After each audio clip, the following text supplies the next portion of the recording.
Good morning, everyone at Spa China, and thanks again for welcoming me. My name's China, and thanks again for welcoming me. My name's Samantha Dunn. I'm co-founder of the Wellness Makers, which is an online platform to basically help everyone get their businesses up and running. And I thank you, Fifi, and the Spa China team for inviting me back yet again. And I'm sorry I can't be there in person, but I hope you're all having an amazing time. So before we get started, I'll just share my screen. And let's get into it. And there we go.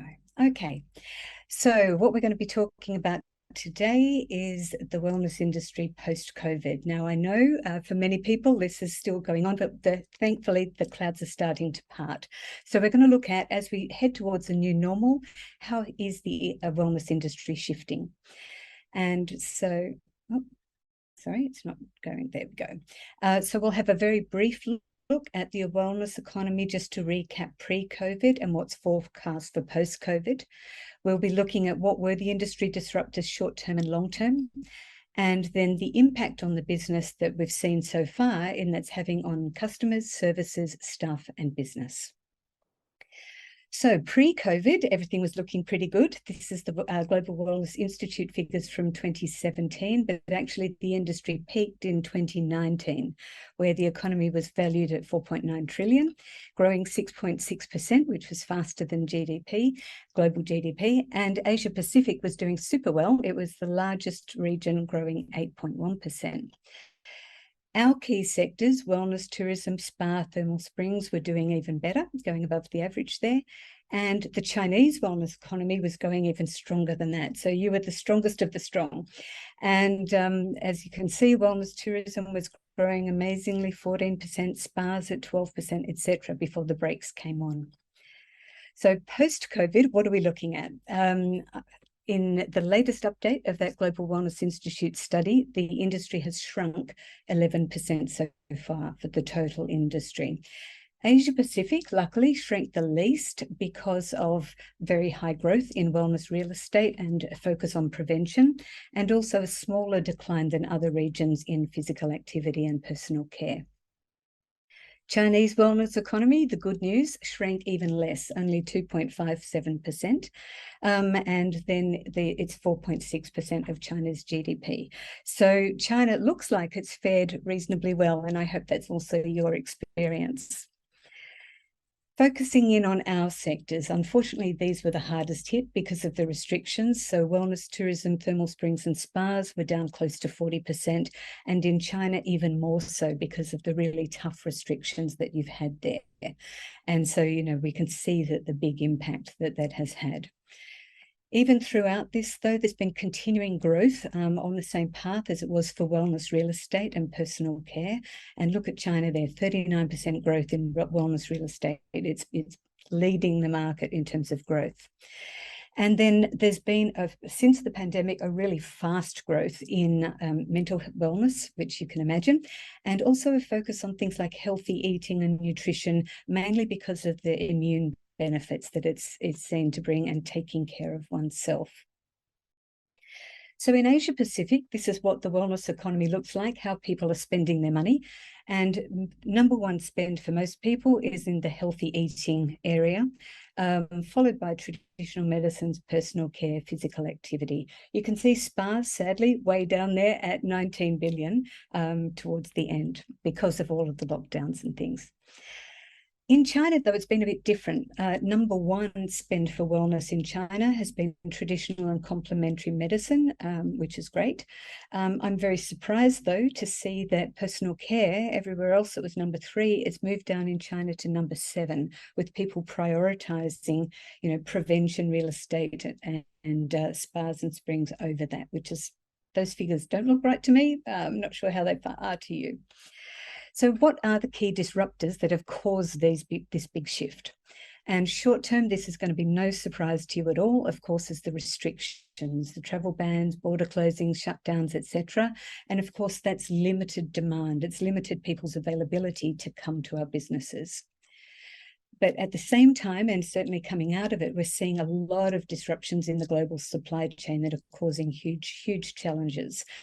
with things like labour shortages, trade restrictions, retail still being shut down, and that's limiting the supply of what we can offer. So we're really being squeezed in the middle.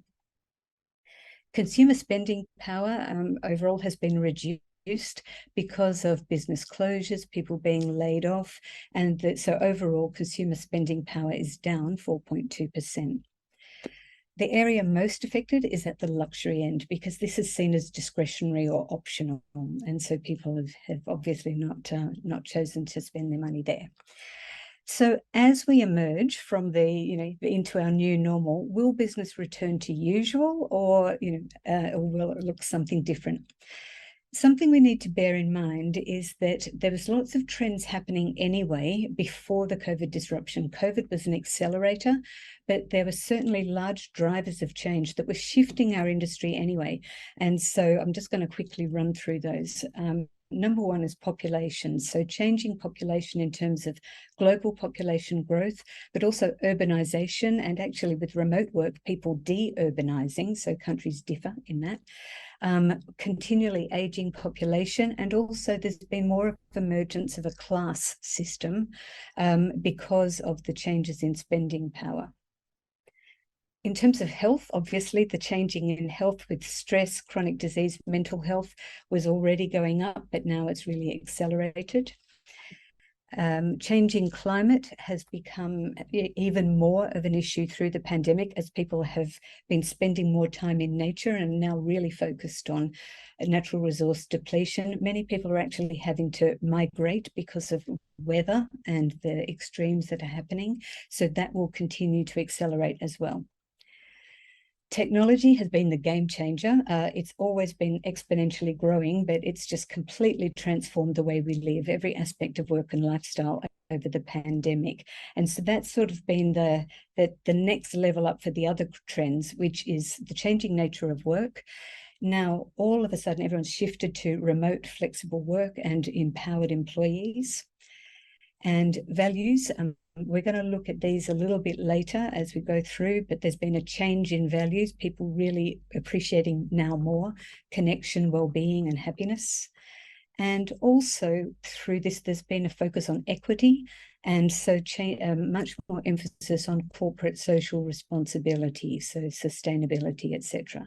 So all of these drivers are going to continue long term, and they're going to underplay what we have to do for the industry long term. So focusing back in on what's the impact now, and there's really 4 areas that I want to look at, which is customers, how it's changed their lifestyle needs and priorities, services that we're offering in our spas because of that changing demand, the staffing, our ability to recruit and retain, and finally business and the need for resilience that's become really obvious over the last couple of years. So looking at our customers, wellness is now a top priority. So people have woken up to the fact that their well-being and their health is their first line of defense. And so what we're seeing here is COVID greatly accelerated interest in wellness, even though the spending declined because they couldn't actually get to any facilities. So research has been done by several parties out there, but it's now shown that 79% of people believe that wellness is important. How it's not 100, I don't know, but anyway, 79 believe it's important. 49% consider it a top priority, and apparently this is a substantial increase over 2 years ago. Now, in China, 67% of people are now prioritizing wellness more than they did pre-pandemic. Thing is that wellness is now, it's part of everyday lifestyle. It's not, you go to someone in the wellness industry, products and services are emerging everywhere and it's embedded in our everyday life. So when consumers think about wellness now, what are they thinking? What do they imagine that it is? And they're really focusing on 6 areas that is most important to them. So number one is just health, i.e. not being sick. And so here it's gone beyond medicine and supplements, and they're really starting to take their health into their own hands through the use of home devices in particular, but also telemedicine when they need it, getting diagnostics so that they empower themselves with knowledge, and also using personal health trackers. So very much around data-driven for self-management. Fitness was steadily increasing pre-COVID, and the physical facilities haven't seen the same amount of people return. But of course, there's been a rapid rise in virtual classes and anything that's technology enabled, and that growth has been huge and continuing. In terms of nutrition, what people are really after here is food that tastes good, but also achieves their wellness goals. So they're looking at, food for immunity, food for weight loss, food for energy, food for brain power, etc. In terms of appearance, here really they're talking about things like athleisure clothing, collagen supplements, but there's actually been a big rise in non-invasive cosmetic procedures and a lot of strong interest in that. Sleep is a big one, and here it's going beyond taking some melatonin. Over 50% of people said that they want to use or do use apps, sleep trackers, etc., and sleep-enhancing products.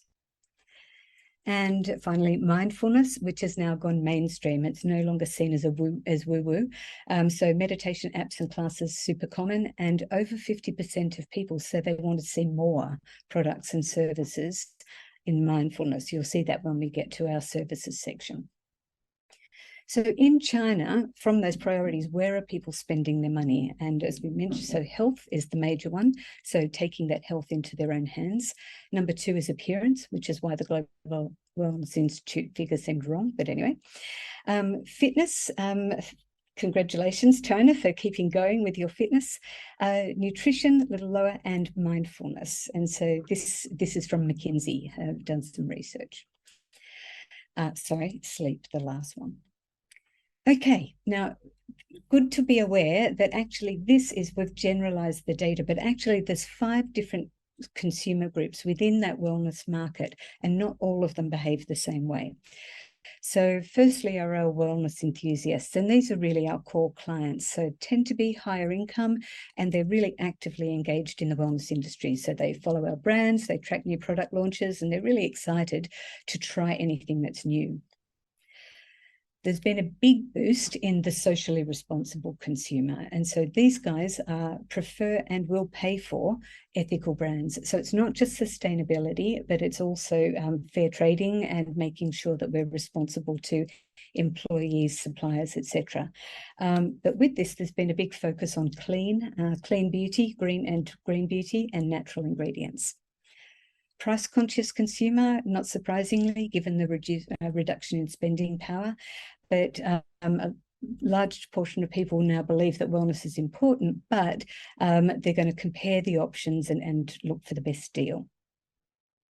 Of course, we'll always have our brand loyalists. So these guys much prefer to stick to the brands they know because they sort of trust the quality, value. They think they get good service. So they're typically quite hard to win over. Good news for us, it's a very low proportion of people in China, only 12%. And finally, the passive participants.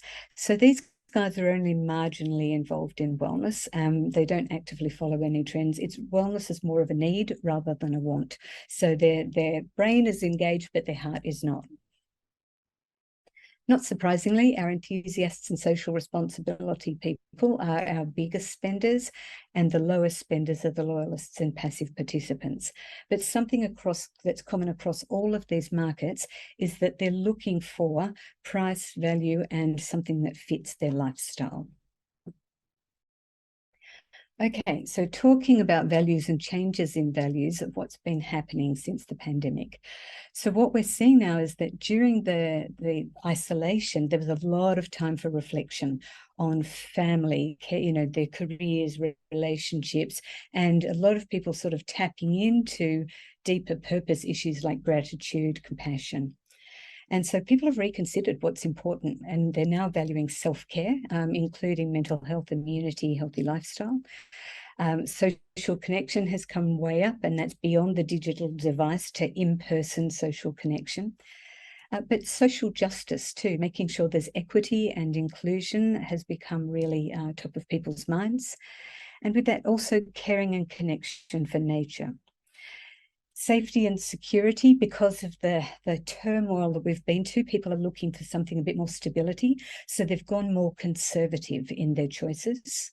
And they're also tending to rely more on traditions around family, culture, and religion. Self-direction, the need to take care of one's own self and responsibility for oneself, again, has come out of this.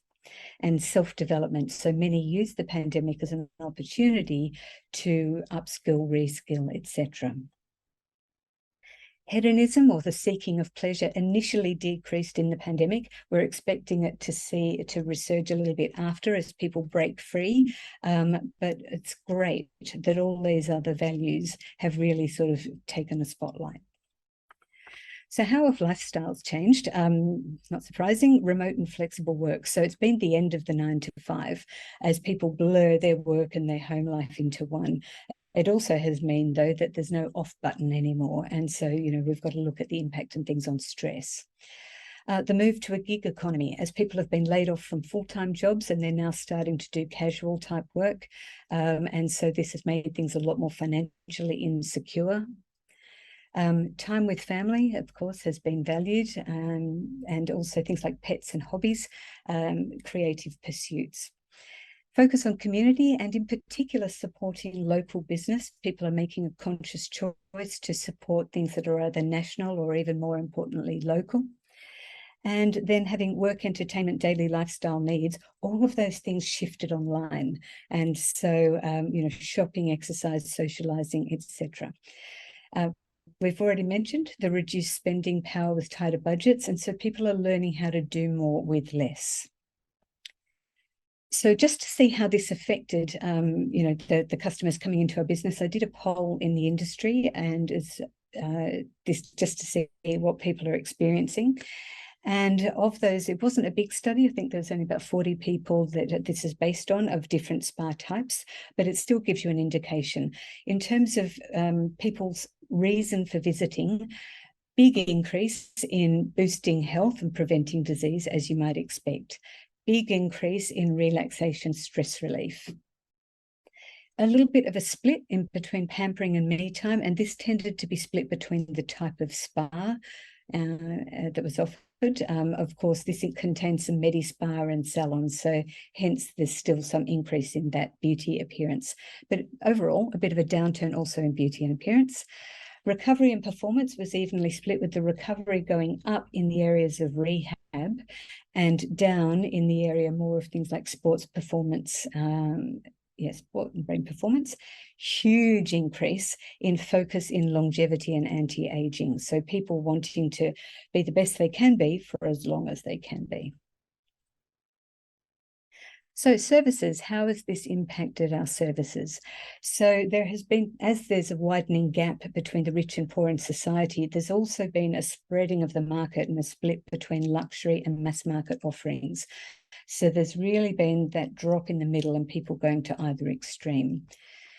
As mentioned, consumers have shifted from services to products. And so whereas they used to come to spa, maybe they'd use some aromatherapy products at home. And there's been a rapid shift to virtual for pretty much all of the sectors: yoga, meditation, mental wellness, etc. Technology-enabled services have replaced things that were previously in person, like fitness, as we mentioned, but also consultations. So if we look at things like skin consultations, the Google search or search engine search increased over 350% in the last 12 months.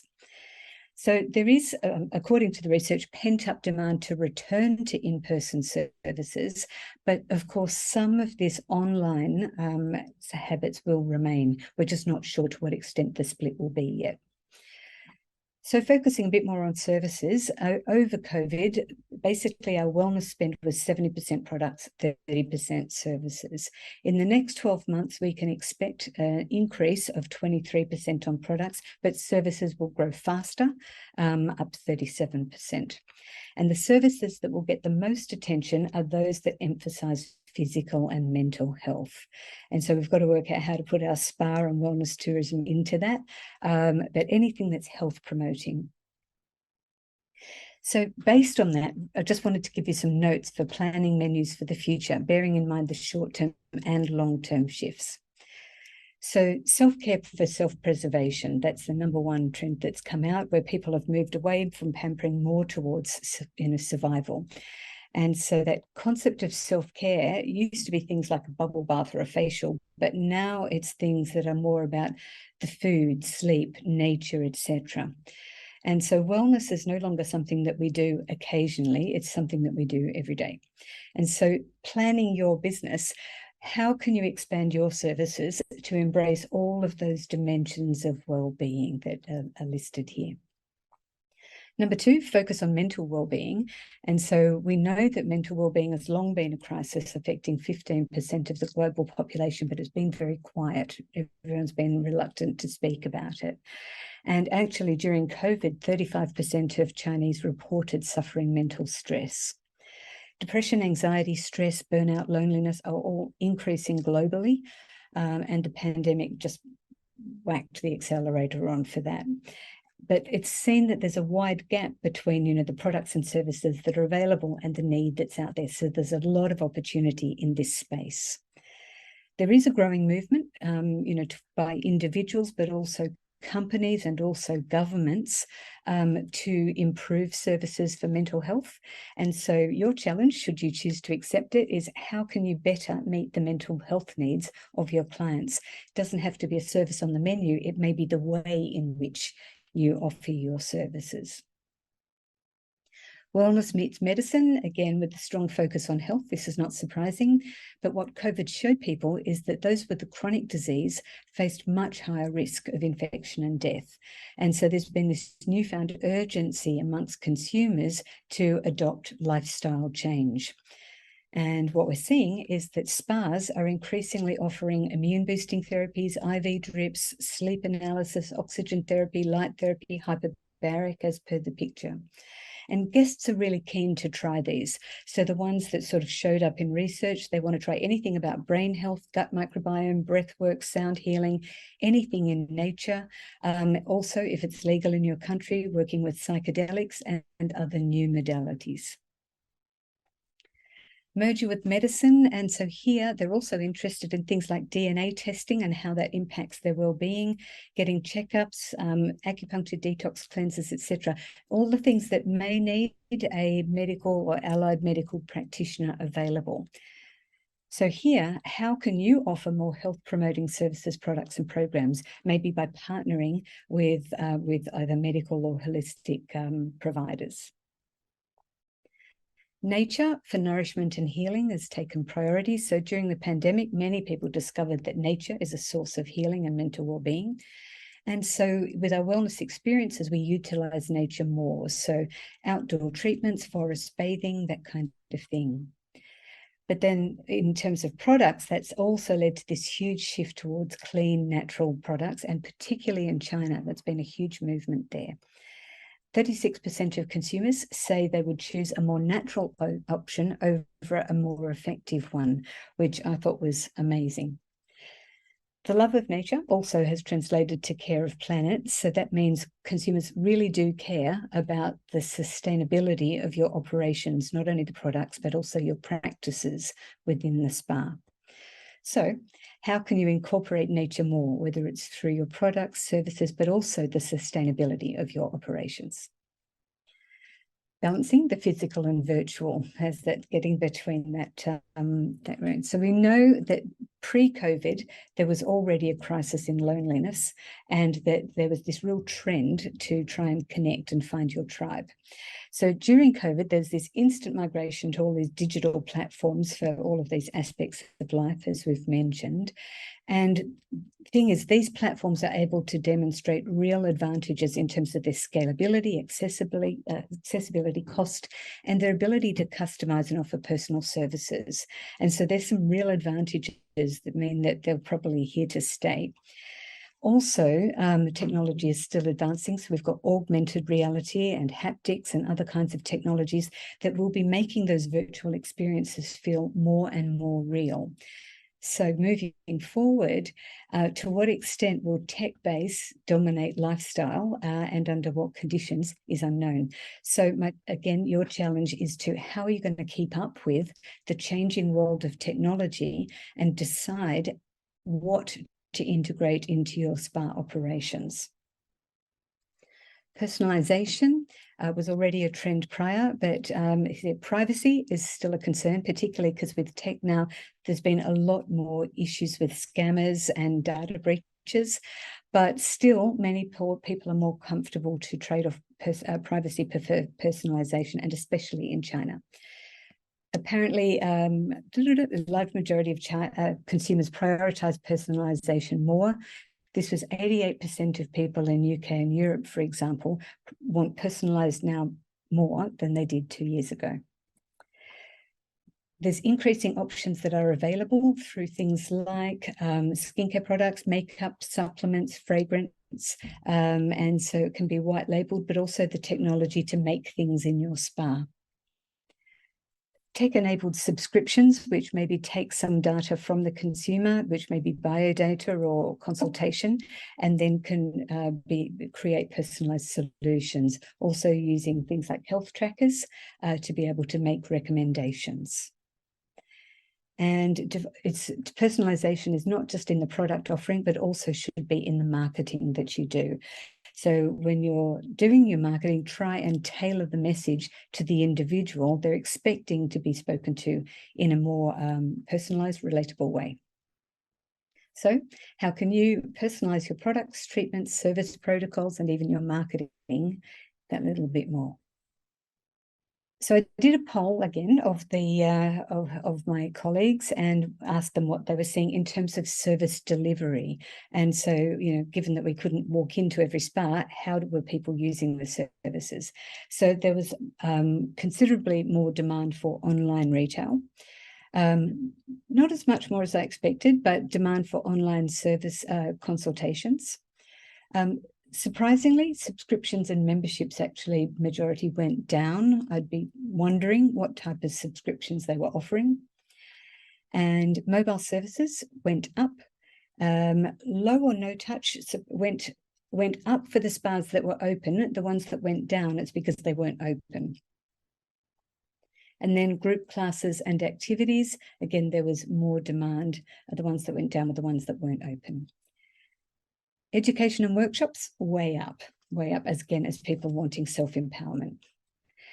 What really surprised me, though, is the number of spas at which these services weren't available. So bearing in mind that we're going to need to move to a more of a tech-balanced way in which we deliver, I think our industry has some catching up to do in being able to offer these kinds of services to be able to fit the lifestyles of what our customers are doing and looking for. So staff, the biggest challenge. For those of you who are open, I don't know if China's the same as Australia, but it's been a nightmare trying to attract staff. So the problem that we had is that many staff left the workforce because of, they were down with job layoffs and furloughs. They had to get alternative jobs, and they discovered actually they perhaps prefer the hours. So many therapists have left the industry altogether. But also because, there's been a big shift to contract labour because of the budget stats and uncertainty. And so spas are reluctant to engage people back full-time, so they're just getting staff contract to be more flexible. But also the staff quite like that because the hourly rate is higher and they've got more flexibility to control their own life. And there's less students entering the industry. We're not quite sure why. More research to be done on that. Partly this is because of changing values, and so needing to spend more time, maybe not working 6 days a week in unsociable hours. They want more of a lifestyle. And so because of leaving the industry, what we're seeing as spas open up is this huge growth in demand, that pent-up growth as people come back. And this is resulting in a real labour shortage, which is very difficult for many spas to staff. Because we're fighting over a small group of people, we're having to offer more in terms of salaries and incentives. So there's a much higher payroll associated with that. And so the higher payroll is rising salaries and commissions, incentives, but also social benefits, deal sweeteners, and also things for CSR like team buildings and stuff like that. The casualization of the workforce, it means, they're not there all day, every day to build up the culture of the spa organization. And so we're seeing a lack of consistency. And there's, in terms of training, people sort of not getting the same levels of training, and also the turnover of staff. And of course, the risk at the end of the day is poorer client service coming from that. So this is, I think, our number one challenge. So just some tips in terms of best practices, what we can do to try and recruit and retain the best team. So first thing is to offer a safe, health and happy workplace as a very foundation. But then we also want to have an open book management style, because we have to, we're going to be squeezed in terms of our profitability. Times are tough. We need to make sure that the team are aware of the business realities as well, and so that they understand it. Performance-linked bonuses, and so that we can really reward on merit, and 360-degree performance management feedback. So giving them the opportunity to review you and the spa organization, but also getting feedback from, direct supervisors and colleagues, not just sort of one person down. Fair evaluation system, making sure that it's objective, and then also knowledge sharing. So making sure that people are always learning and growing. Highlighting performers, so showcasing role models, not in a way to make it jealous, but a way to inspire. And then having an open house mechanism for discussions and things, just to be for people to be able to share problems, challenges, issues, success, so that the business can be a lot more agile in keeping up with any changes. And staff know that they're being listened to. And finally, rewards. Rewards, making sure that we are actually rewarding that behavior once we've got it. And then delighting employees with the unexpected. So just going above and beyond, occasionally with some kind of surprise treat. Right, final section, looking at the businesses that thrived during the pandemic really had three common characteristics. So firstly, they were able to pivot very quickly their business model according to what customers wanted and needed.